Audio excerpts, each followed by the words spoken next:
Сижу за решеткой, темница сырой, скормленный на волю, орел молодой. Мой грустный товарищ, махая крылом, кровавую пищу клюет под окном. Клюет и Когда в бросает далеком под деревенском окно. детстве девочка Аня учила эти пушкинские строки, уже редел ближний круг ее родных и знакомых, попадая в темницы сырые любимой советской родины. Да и сама Аня уже в 14 лет стала седой, как лунь. Когда мне 14 лет было, вот эти всякие обвинения троцкизмом. Дядю уже от мертвого ругали, а Юнского посадили, меня ругали. Комсомол не приняли. Хотела поступить в комсомол после восьмилетки, а меня не приняли. Сестра троцкиста не принимает. Да. Троцкиста. А я говорю, прихожу домой, мама спрашивает, мама, а кто такой троцкист? Это наш дядя, что ли? Меня комсомол не приняли. Сестра троцкиста. И я посидела. Переживала все. Я сестра троцкиста. Даже вот когда комсомол принимали, всех класс вывели на цену и поздравляли. А меня оттуда выгнали. Кровавую пищу клюет под окном. В те свинцовые времена революция начала пожирать своих детей, которые с горячим пылом юности встретили ее и с великим энтузиазмом стали приближать светлое будущее. И ведь как хорошо получалось-то! Укоренившись, новая советская власть зазидала, образовывала, лечила и в то же время с маниакальным упорством доносила, искала врагов и бессудно расправлялась с ними. Так стал врагом народа родной дядюшка Анны Николаевны Иван Николаевич Жирков. Парадоксально, что уже после смерти. В 30-е, в 23 года он стал наркомом просвещения, а это была огромная нагрузка и ответственность. Тут и проведение всеобыча, ликбез, строительство новых школ, подготовка учителей, открытие первого вуза, организация системы среднего специального образования и многое другое невероятное, трудное и полезное нужно было сделать, чтобы образовывать и просвещать сплошь безграмотный огромный северный край. И, несмотря на молодость, ведь справлялся. Ушел из жизни рано, но, мне кажется, вовремя, избежав позора, пыток, бесславия. После смерти был объявлен и врагом народа, и троцкистом, террористом, японским шпионом. А не аукается ли нам сейчас репрессивное эхо 30-х? Году в 1938 век волкодав набросился на плечи молодому мужу Надежды, родной сестры Анны, Петру Гаврилеву. Каким-то чудом избежал ссылок и лагерей родной отец Анны, Николай Жирков. А сажать-то было за что?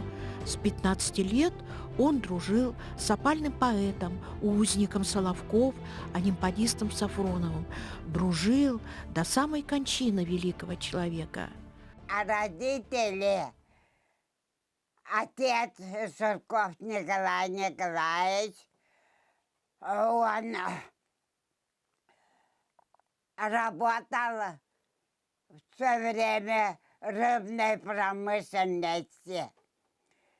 И до революции еще он, оказывается, работал у богача Спиридонова, который тоже организовал рыболовскую бригаду. И отец бы помогал ему, был писарем у него.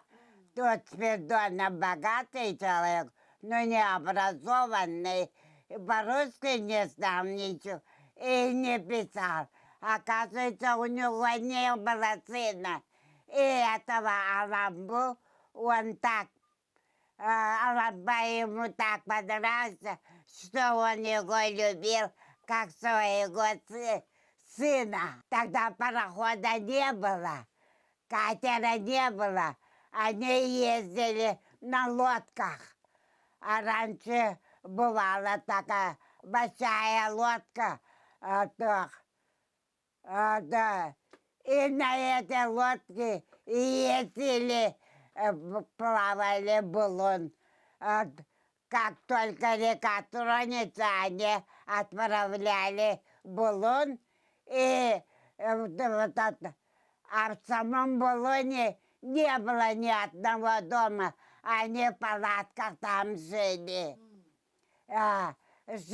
Устроили палатку, например, Аламбат с Дуней со своей одну палатку занимал, отец с мамой другую палатку, а на другой палатке рыбаки жили. Вот так они все лето провели. Солили рыбу в бочках, коптили, все организовали, заготавливали рыбу. А осенью, когда уже река начинает замерзать, они обратно в Якутск отправлялись. Как зеницу ока бережет Анна Николаевна подарок Алампа ее отцу. Молодая семья Жирковых нуждалась в самых необходимых вещах, и Анимпадис щедро дарил другу и маслобойку, и стулья. Сейчас они хранятся в литературном музее Аюнского. Еще подарили часы в 15-м году еще. Да. Эти часы у Милы, кажется, есть. До сих пор сохраняется. Она там на стенке написано на память Николаю от Алампы. В 15-м году это еще было. Уж так получилось, что горькие потери самых близких людей, любимого мужа, сына, приемной дочери, привели к тому, что позднюю осень своей жизни Анна Николаевна коротает в республиканском доме-интернате для инвалидов и пожилых. На судьбу она не жалуется, да и вообще жизнь воспринимает как щедрый подарок судьбы. Мы с Анной Николаевной познакомились, когда были молодой семьей. У нас была старшая дочка Даша, ей годик было. Нам негде было жить, поэтому нам пришлось искать людей, где жить. Ну вот мы их нашли, эту семью. Когда мы пришли туда, то мы жили вообще бесплатно. Они с нас вообще никаких денег не брали. Был уговор, что там лед занести, дрова поколоть, там печку растопить. Ну, вот такой уговор был. И у нее был свой дом, 5-комнатный был дом. И когда мы пришли к ним, то Василий Гаврилович уже он лежал, муж уже болел, он занимался зарядкой, развивал свою речь, говорил угу. И также пытался левой рукой писать мемуары. Был он большим работником партийным, поэтому в честь него названа улица в селе Барагонцы. Также ему в городе предоставили квартиру. Вот когда они переехали, то мы к ним в город тоже приезжали постоянно. И она сама за ним ухаживала 10 с лишним лет. Она уже там 60 с лишним лет ей было. Она сама все готовила, все ухаживала за ним. Конечно, они очень хорошо жили. Она даже не чувствовала, что он больной. Она все свои проблемы, все свои житейские, все ему рассказывала, он все знал, все понимал, поддерживал ее. Дружно мы жили. как говорится, душа в душу, она добрейшей души человек. Там, когда мы у них жили, то у меня родилась еще средняя дочка и сын. Дети считали их за родных бабушку и дедушку. Утром вставали, вскакивали, сразу бежали к ним, садились к ней на коленки, кушали вместе они. Вот моя даже мама, когда приходила, ну, изредка она приходила, она тогда работала, придет, усадит сына и говорит: где бабушка, где бабушка? А он так показывает: вон там бабушка. Она говорит: нет, я, говорит, бабушка. А где бабушка? Он говорит: вон там она. Ну иди тогда, сердилась она. Ну иди тогда к своей бабушке, ревновала, да. К ним часто приходили люди, родственники, на обед заходили к нему. Она очень гостеприимная, очень хорошо готовила, вкусно готовила. Она даже научила меня своим фирменным котлетам. Также научила меня вязать на спицах, крючком вязать научила. Сама она еще умела, ну, умеет вышивать. Считай, что ей всегда везло, особенно на хороших людей. Вот и с соседкой по комнате Дарьей Власевной Савиновой они уже 10 лет сосуществуют в мире и согласии. И им всегда интересно друг с другом. А лето Анна Николаевна проводит у любимой своей племянницы Людмилы Егоровны Слепцовой. Каждое лето я Анну Николаевну уже 10 лет беру к себе летом на даче. Здесь стараюсь создавать условия, бывшие как бы с ее квартиры. Типа вот это шторы, вот эта вот вышивка, этот ковер, это все с ее молодых лет. Она с молодости прямо вышивала. Очень красиво вышивала различные большие картины, которые она подарила своим племянницам. У каждой есть свои вот такие вот, картины. Как-то однажды говорит: что-то мне очень плохо сидеть без дела. И я вот целый день думала, чем бы ее занять. И вот в то время остатки пряжи я попросила ее связать эти квадратики. И потом я их соединила, и получилось вот такое вот покрывало чудесное. После этого она уже связала таких 7. Это уже будучи за 90 лет. Она вот связала 7 таких покрывал для своих тоже сестер, племянниц. И сейчас у каждого есть память. Она такая спокойная, во-первых, много читает. Единственное, что она сейчас вот потеряла слух, не слышит. А раньше телевизор смотрела, во всех курсы новостей всегда было. Она сама по себе, мне кажется, такой добрейший человек и, главное, аккуратный. И вот благодаря ей мы уже знаем о своих предках. Блажен, кто в старческие годы всю свежесть чувства сохранил, в ком испытания невзгоды не умертвили духа сил. Ох, как прав был поэт Плещеев в отношении людей такой редкостной породы, как Анна Николаевна Жиркова, учитель учителей, преподаватель естественных предметов. Большую часть жизни она проучительствовала барагонцев в Мирюнской средней школе. Она долгожитель. 16 ноября ей исполнится 99 лет, и она достойный представитель 2 славных родов – Жирковых и Афанасьевых.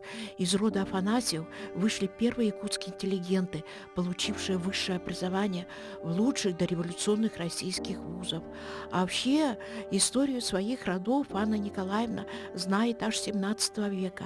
И еще на сегодняшний день она единственный на планете Земля человек, который видел и общался с великим якутским поэтом Алампа, певцом мужества, силы мысли и души. И провожала она его в последний путь. Я уверена, что и свое столетие, которое случится уже на будущий год, она встретит в здравии и с таким же молодым интересом и вкусом к жизни. Первая ее идея – воскресить имя брата отца Ивана Николаевича Жиркова. Он был вот молодым наркомом, комиссаром народного образования наркома. И к столетию все бы у него была заветная мечта, как бы воскресить бы его имя. И вот у нее была мечта издать бы книгу. И вот к его столетию в 2007 году вот мы в серии «Выдающиеся люди республики» издали книгу о нем. Его именем она учредила стипендию. Поэтому вот у нас уже более 10 лауреатов его стипендий. Вот «Утюки Атон увидите». Вот такой вот я выпустила книгу. Обычно лауреаты забываются же, за что и почему, в каком году и так далее. И вот такую вот я книгу выпустила о лауреатах. Вот, например, лауреат в этом, подготовивший доклад о Иване Николаевиче Жиркове, о ней что написано. Еще тут есть очень такие вот люди, которые, в общем, каким-то своей деятельностью помогли, в общем-то, вот, восстановить светлое имя и память Ивана Николаевича Жиркова. Вот это стипендия ежегодно мы выдаем по 10 тысяч. Минувших дней воспоминаний я выпустила книгу о своей маме.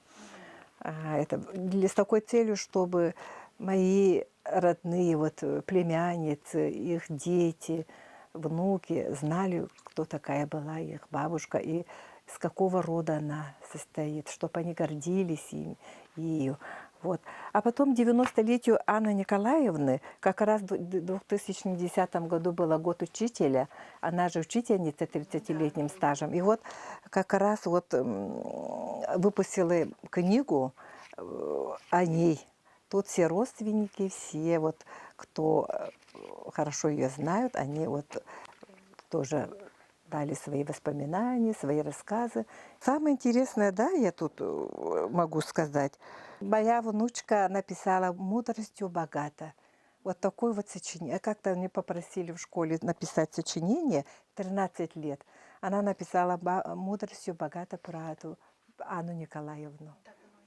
А потом вот это 95 лет. Ей тоже вот дорога до 95 лет, это такое долголетие, мне казалось, да. И вот я вот такую тоже книжку выпустила о ней, «Дорога к долголетию», поучительного характера для своей родни, чтобы они тоже знали, кто такая она, и гордились, что вот такая у нас была тетя. И самое интересное, что Анна Николаевна, учительница, видимо, была неплохая. Ее до сих пор посещают, и очень добрым словом отзываются ее ученики. Она преподавала нам биологию, и эти уроки запомнились. Вот она вот прямо вот перед глазами такая светлая и излучает добро. Она вот, например, в нашей школе проработала почти 20 лет учителем биологии. И вы знаете, вот она, поколение, которые закончили на нас, она вспоминает, да, по имени ребят, и тех, которые закончили после нас. И наша деревня, ну, Барагонцы – это маленькая деревня, и все знаем друг друга там по поколениям, братья, сестры, да, вот учились, например, вот Мигалкины учились Сливцовы, учились Колодезниковы, вот всех она вот, каждого из каждого поколения она знает по имени, вот, удивительно, да. Ага. И вот вы знаете, что вот в 97 году, в 2002 году мы по инициативе нашего одноклассника Александра Васильевича Мигалкина, Саши Мигалкина, да, вы его все в республике знаем, это человек, знающий свою республику, знающий всех вот, учителей своих, да. И вот он в 2002 году мы отмечали в ресторане «Тыгын-Дархан» в банкетном зале, пригласили учителей наших, да, собралось, ну, вот 5 человек, да, и мы отмечали, вот, наши одноклассники были награждены почетными знаками Российской Федерации, и вот мы собрались, и вот они, вот наши учителя признавались, что они впервые в этом ресторане. Ага, и вот в таком банкетном зале, и были очень рады достижениям своих учеников, и они прямо излучали свое добро, свое вот это почтение вот к своим ученикам. В 1997 году наша школа отмечала 125 лет, да, и вот братья Мигалкины сделали цикл воспоминаний о своих одноклассниках и об учителях.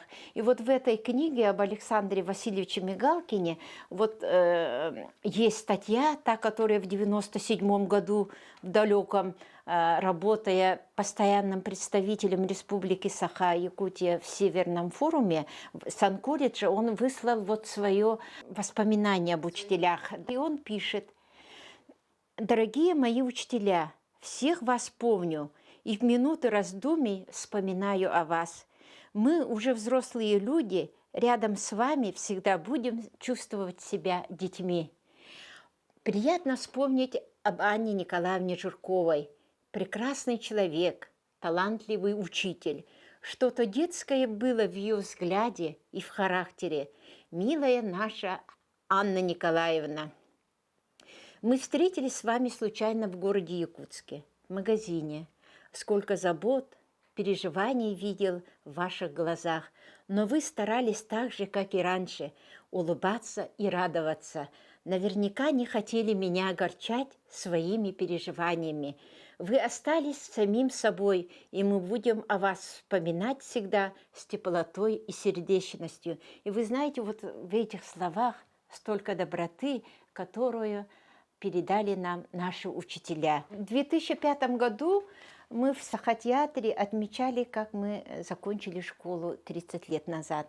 И созвали, и подошли вот наши учителя, 29 человек. И это было 14 января 2005 года, Старый Новый год. И вот когда мы сейчас заходим в театр оперы и балета, перед нашими глазами вот та обстановка, вот это воодушевление, вдохновение всех вот этих выпускников и наших учителей. Перед глазами вот все наши вот дорогие учителя. И вот в центре наша Анна Николаевна. Вот видите, как старейший учитель, она вот в центре всего нашего вот этого коллектива. И вот даже в таком преклонном возрасте Анна Николаевна всегда имела возможность отметить наши памятные события нашего выпуска. Вот, например, ее приветственное письмо к 35-летию, как мы окончили нашу школу. Да? Вот ее вот собственноручная подпись, она вот все добрые слова, пожелания, вот ее вот изложены вот в этом письме. А Александр Васильевич наш, при той напряженной работе, занятости, он всегда находил время именно встречи с нами, не только с одноклассниками, но и с учителями. И вот в 2008 году он, уже работая генеральным консулом Российской Федерации в Эрденете, Монголии, вот именно приходил, навестил нашу Анну Николаевну, и вот мы вот на телефоне запечатлели вот тот момент. И они были, вот видите, как они очень с добрыми вот этими, такой аурой, вот да, они да, сидят, вот очень близкие тепла. Люди. И Александр Васильевич, его он же педагог, учитель, он также работал, он начинал работу именно в своей родной Мюринской средней школе, и вот два поколения учителей.